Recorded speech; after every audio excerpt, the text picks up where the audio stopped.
song Amazing.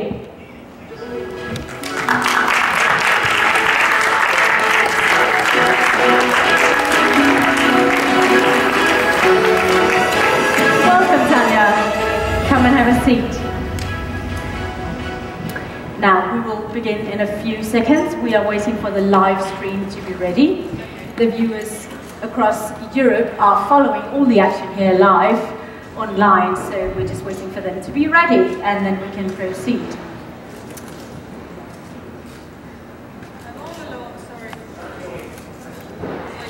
It is a huge pleasure to welcome you all back once again here to the stage, live from Copenhagen. We are now here with Tanya from Estonia, and welcome, Tanya. How are you feeling? Yeah, you should take the microphone, thank you. Hello! You will be surprised now, it's an amazing feeling. Good, good. I had to do that. And how did your first rehearsal go? It went well, actually, thank you. Yeah, thanks. You have a fan? I have a fan. It's from my crew, so. Oh, good. No, the stage is wonderful, and the hall is big.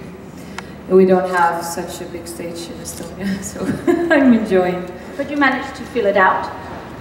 I hope so, yes, yes. I don't have time to actually watch myself on the stage because with all the spinning and stuff. But yeah, it's, the feeling is good. We are inviting all the viewers online to ask questions. You can ask questions via the hashtag #AskEurovision, so hashtag #AskEurovision, and remember to put in the name of the artist that you want to ask a question. There's a question for you from Alexander Kuna, who wants to know your techniques that make you able to sing and dance at the same time, because it's not just a few little moves. You are having a very strong dance performance as well. How do you make that work? So, a lot of rehearsals, like a lot of rehearsals. But I dance and I sing like for a whole of my life, and I've been dancing contemporary style since like 2001. So I usually perform live, not usually, always. And I like to dance with my dancers on stage, so I think the strength comes from that. But yeah, a lot of rehearsals. So does that mean that your singing is not playback, it's live? No, no, no. I never perform playback. I hate it, I don't like it, I don't get it, and I don't do that. Okay. Does anyone in the audience have a question? We have a question here on the first row. Can we have a microphone, please? Gentleman on the first row. Yes, here. Hello, Martin Schmidtner for Germany. And you are alone with your dancer on the stage, or are there some backing singers to support you? Yes, of course, I have backing singers, 3 of them, very good girls, and they already been to Eurovision before. I'm the first one, so not the first one, but for the first time. But they on the stage, but not in the picture, because we wanted to create a little bit more intimacy between the dancers, between me and the dancer. Yeah, so they on the stage and singing along, of course, and support me, but you cannot see them, you can hear them. So yeah. But there was another question on Twitter regarding the dancing, because since you are a dancer and a singer, they want to know what do you like the most, dancing or singing? Oh, that's the hard one. I love performing, so. Both. Yeah, I cannot separate them. I cannot stand still on stage. Maybe if it's like ballet, so I do that. But usually I just move along and I'm dancing and I'm jumping and I'm just feeling good on stage. So for me, the answer will be performing. It's the favorite thing. Yeah. Good answer. So does anyone else? Yes, we have a question down here, just behind the camera. Some microphones on the way. Hi, I'm Simon from Poland, Polish Radio Newsletter. I'm impressed by your voice while dancing. It's so pure, like the playback.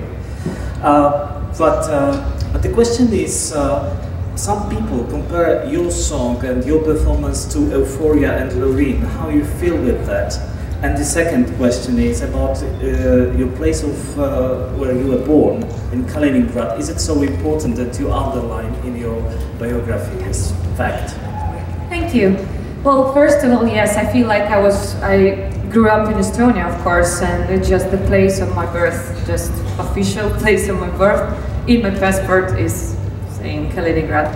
But regarding to the first one, it's actually a good thing to be compared to such a good performance. For me, such a beautiful singer. She's talented, and I love her very much.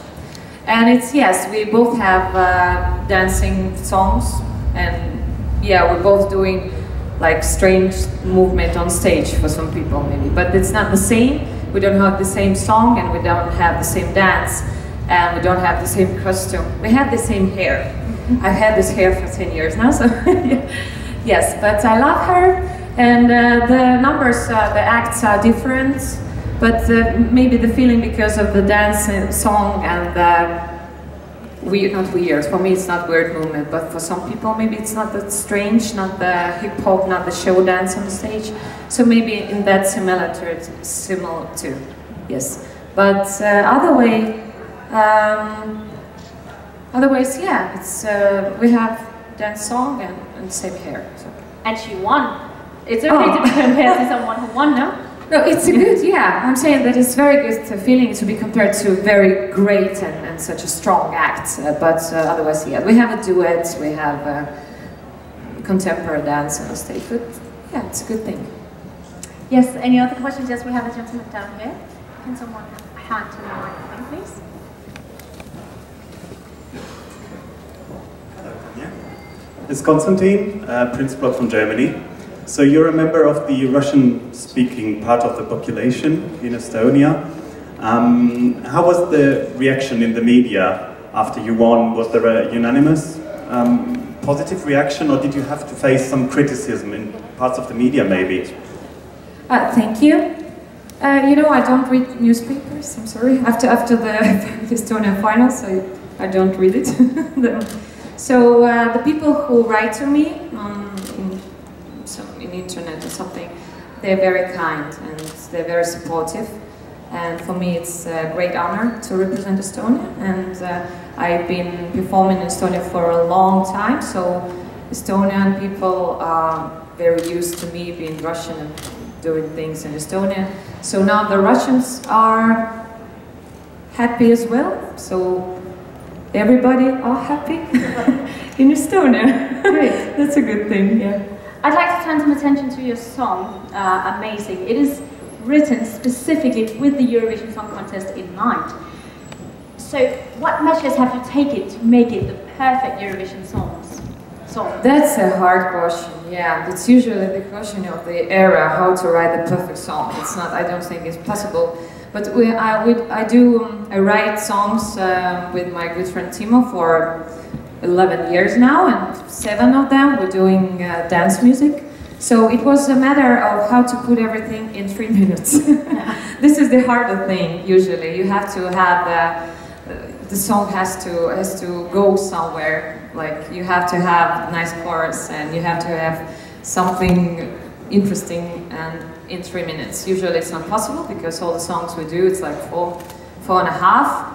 But yeah, it's the things we had to deal with. But otherwise, we're just doing the thing we do. It's just this particular song, we had to think of 3 minutes rule. So yeah. Yeah, so that was a challenge. And what about the lyrics? What is the theme of the song? Usually when the song is ready, almost ready, so I listen to it a lot, and then the lyrics just start coming. So I wrote the song about my beautiful connection with dreams. It's like a little bit addictive, but for some people it can be like a relationship maybe that you just don't want to get out of, or the job, you love it so much that you just want to work there. So for me it's my relationship with dreams. I usually wake up in the middle of the night, then oh my god, I saw something interesting, and then okay, I go back to sleep, and I will see what happened, and it's the same dream, and I just see what happened in the end. So I'm just a little bit, yeah, a dreamer. But you're not asleep now, are you living your dream right now then? Yes, for me it's an amazing journey. So to come from Estonia and represent Estonia, and just to be here, because I've been a Eurovision fan for 23 years now, almost. And I love watching it every year. I do that, and I just enjoy it. For me, to be here for 2 weeks, it's dream come true. Not the moment I'm on stage, it's of course the greatest moment as well, but everything I can do and feel and talk to people before that. So the the journey for 2 weeks, it's just amazing, yeah. That makes sense. Yes, does anyone else have something to ask Tanya? Yes, we have a question. Man with the sunglasses, yes? Hello Tanya, this is JP from Radio International. You're also doing musical theatre and techno music. How do you combine this all?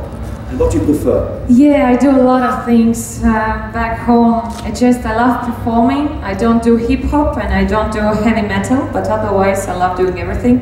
My favorite theatre, yeah, musical theatre. I love dancing and singing and acting. I've done a lot of TV series as well. So it felt naturally to just do the thing I do, and I love musicals, and at the moment I play in 3 of them back home. And the favorite one is Cabaret, where I play Sally Bowes. Yeah, it's I love theatre a lot. So for me, everything connected to stage is like, yes, I want to do it. It's just something I really love to do. Doing the cabaret, being Sally Bowles, you should be in my chair because you can say welcome in all different languages, can't you? Yes. Fantastic, fantastic. Tell us about who is this gentleman dancing with you on stage? Oh, nice guy, nice guy. He's a good friend of mine. We've been dancing together for a long time. He was the first dancer I danced with during my first main part in musical Fame, where I played Carmen. And we had the huge number with all the different costume changing, and I had to do one lift during one show, like the whole show, but I was scared, so I was like, I cannot do it. And Argo goes, come on, shut up, do it. And that's how he is. He's very like, come on, you can do it. And I did. Yeah. And now I can do all the stuff I do on stage, maybe because of that, shut up and do it. You really have yes. to trust him, because there's a lot of lifts in your performance. Are you not nervous that you'll get hurt? Well, of course, yeah. Yes, we had a lot of accidents back in the rehearsal room. Because usually people do those kind of rehearsal with the mats and stuff. We have wooden floor. So we had a lot of accidents in my head and legs and knees and stuff like that. But Argo is very important because he's as important as me. I cannot dance this number without him, this act. And when I sing the long notes on his shoulders, and if he will tumble, I will tumble, and my voice will be, everything will be bad. So I'm depending on him very much. No pressure. Yeah, no pressure. Okay, so one last question. We have time for one last question. Yes, the lady here. I'm Debbie O'Hare from W12P. Was the dance choreographed for you, or did you help choreograph it? So we did it ourselves. Yeah, me and Argo, we did the choreography ourselves. So we just wanted to create something. I love creating choreography as well. Wanted to tell a story through the dance, and just starting to change things depending on how hard it sing at the same time. So yeah, we did it ourselves. Good. Thanks a lot.